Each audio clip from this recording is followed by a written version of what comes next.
So I think what I have been witnessing, this kind of game jam is very much about thinking as well, compared to normal game jams, if that's a thing. The students have been very engaged in how to think about the game design, building on theoretical arguments, and involving theory a lot in the game design, which I think distinguishes this game jam from other game jams. Yeah, I believe that's a very good point. Also, from the game jams we host at Coding Parks normally, it's with youth and children, and we focus much more on creating a good game compared to the theme or what you would call a normal game jam, where you dive into a theme and see what could happen. Whereas this is more of a remix game jam, I would call it, a remix of theoretical thinking, making processes, and game jamming, and how does these three different parties compare with it.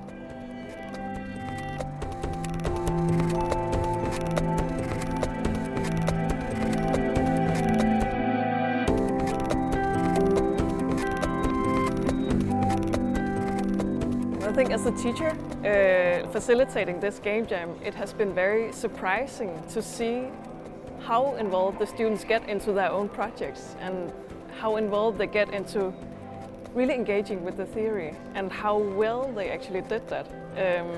So like seeing the games today was very surprising to see it all come together, the thinking and the making and the doing. So I think the role as a teacher in this setting gets, yeah, as I said, much more about facilitating the process, but also challenging the students in the way of thinking. Can we think deeper about this game design in one way or another?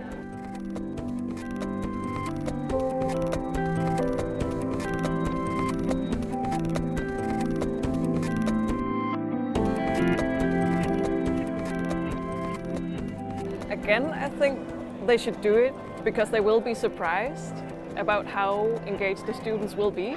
I really believe that this setting does something about the making and the doing and also the learning in that way, that it really comes together. So I think other teachers should do this because they will be surprised at what will come out of it. Yeah.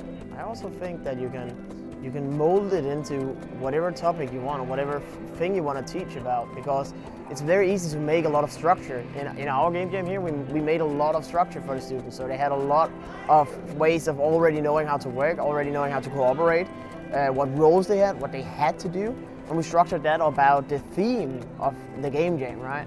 And this theme just builds into all the knowledge they gotta obtain and they gotta work with, they gotta do what they gotta work it into with the critical, the critique council, right? They gotta deliver things all the time about the topic, about what they're doing, where they are, process, in the three different roles, right? I think it relates to what you say, try and discover something new, because it's easy to do before. You can plan a lot of it beforehand, and you can just make it happen by magic, because the students are invested by their own motivation, because it's a new, weird design thinking, design making process that's really taking hold in the world.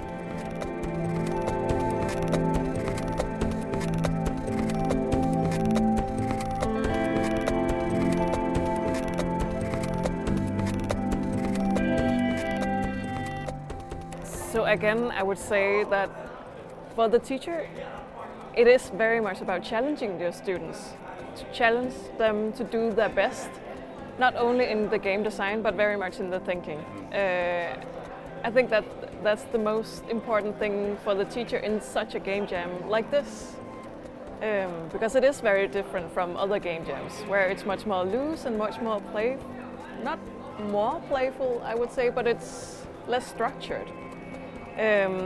This game jam has still been very playful, but also playful with the thinking. Yeah. I think make alliances with people who know stuff you don't. I think that's what we did at this game jam by using coding parts that I'm from and different teachers and different subjects, and Jeanette with her expertise in your PhD. I think we're all different kinds of way working together in a mess that just makes sense. So make alliances, ask people to join, have fun. If you're not good at coding or making games, find someone who is, and ask if they want to join in, because then your task is much easier. Because all of a sudden you have a facilitator of your knowledge, so you can jam with your knowledge, or play with your knowledge or the field, but you don't have to facilitate the playing because other people knows how to make games or how to create controllers or anything they do. So make alliances as a teacher and ask people to come and have fun.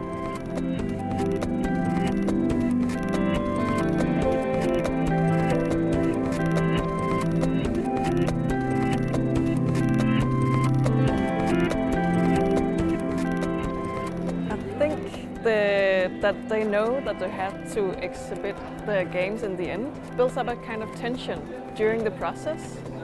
So they know they have to show this to somebody other than themselves. So they have to put more into it in a way.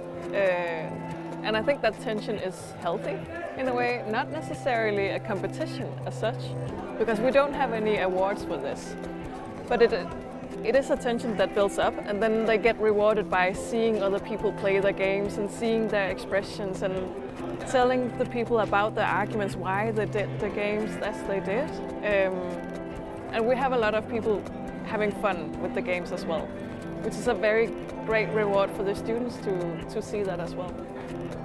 Yeah, I think game jam is a public experience as well. And the more public you can make it, the more inviting and the more challenging it's going to be for everybody who participates or surrounds it, because you also want to be more crazy in our playing on the edge, right? You want to be more crazy to show the world how crazy you can do stuff, right?